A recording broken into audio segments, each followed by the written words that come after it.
Homelessness is a big thing worldwide. Millions of people are homeless all over the streets, and that's no different for myself. At 17 years old, I was kicked out and I was all alone, living in my car. However, I have barely spent any nights actually living on the street. Sure, I've lived in a car and a van and a caravan, but that is not the same as these people who spend every single night on the street in the cold. So to try and understand what these people go through, back in 2018, I purposely went and lived on the streets for 5 days, and, well, this is how it went. Welcome to today's series, and today's series is day 1 of 5 days homeless in winter. I've got a sleeping bag, I don't have any money, and that's about it.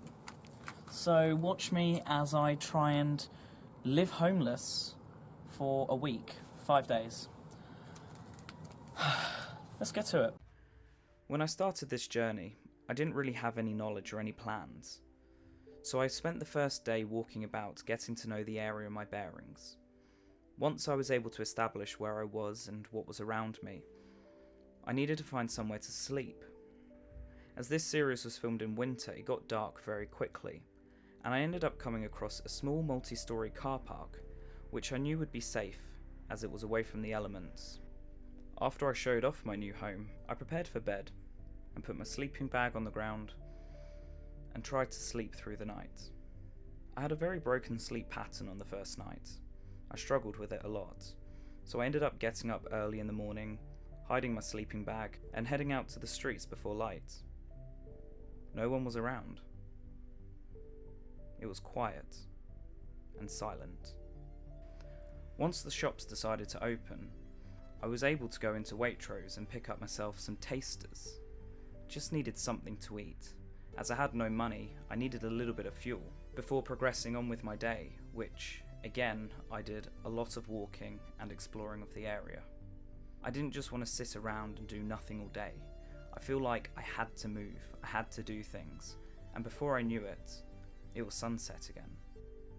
So once again I returned to the car park, where it was very, very cold, and I got my sleeping bag out, ready to sleep once again.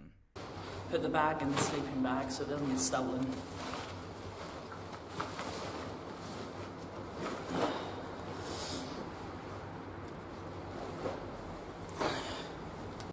By day 3, I had different ambitions. I went looking for money in the amount of trolleys that were just left about on the side of the roads. I found a weird looking coloured cat. I also found a park with an outside gym. I did a lot of exercise that day. It felt good, stretching my legs and my arms, better than just walking. But as the day progressed, things went sour, as by the time I made it back to the car park, I discovered my sleeping bag was gone, and I had nothing that night. It was very cold.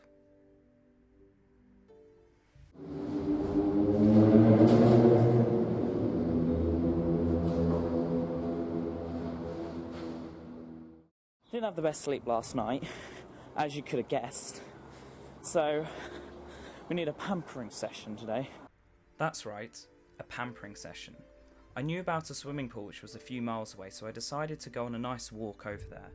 Now, whilst on my walk, I discovered a tool station en route.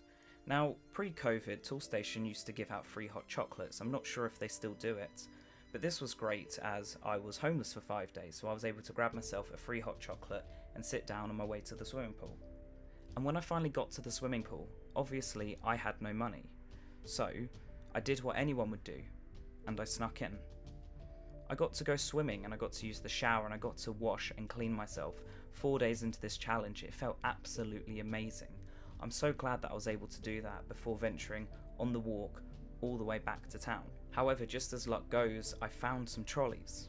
Now, trolleys are great because they have £1 coins that go in them, and I happened to find, finally, a trolley with a £1 coin in it. And whilst I was messing about with the trolleys, I found something else.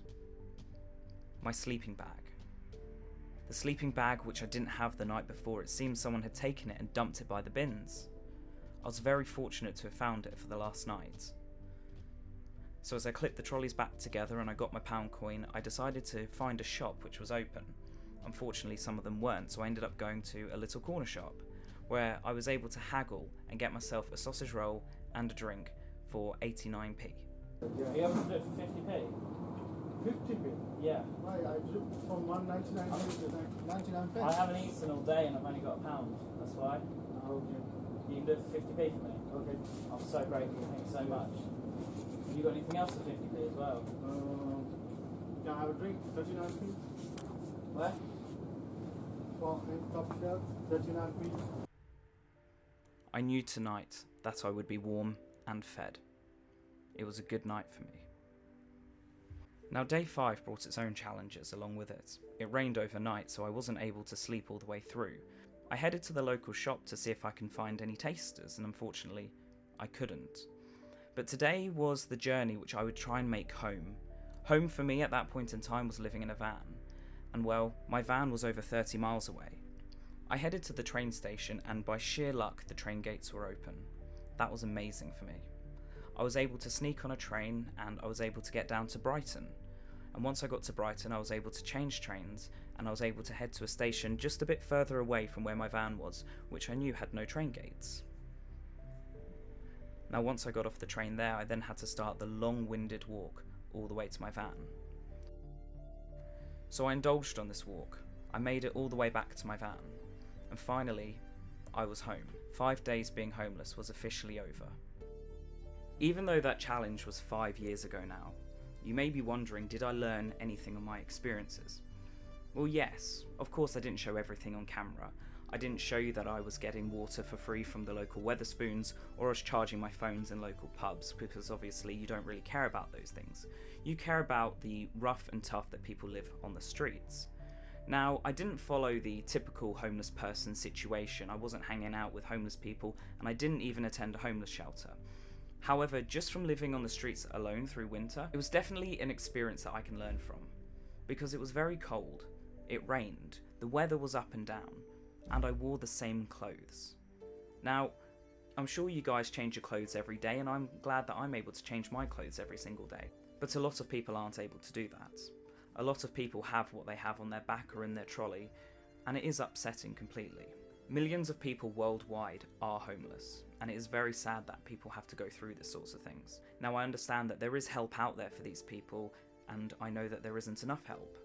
Over my short life, I've learnt a lot of things, and one of the things that I've learnt is about giving and helping and looking after people, and that's what I've done in the past. I learnt to cut hair, and I cut hair at the local homeless shelter when I lived up north. Now, if you're ever in a situation where you are homeless, then obviously please seek help, and if you know someone who is homeless, then please help them out, because a lot of people don't like talking about the situations. If you know someone is struggling, please reach out and please help. Thank you so much for watching this video. I hope you have enjoyed it.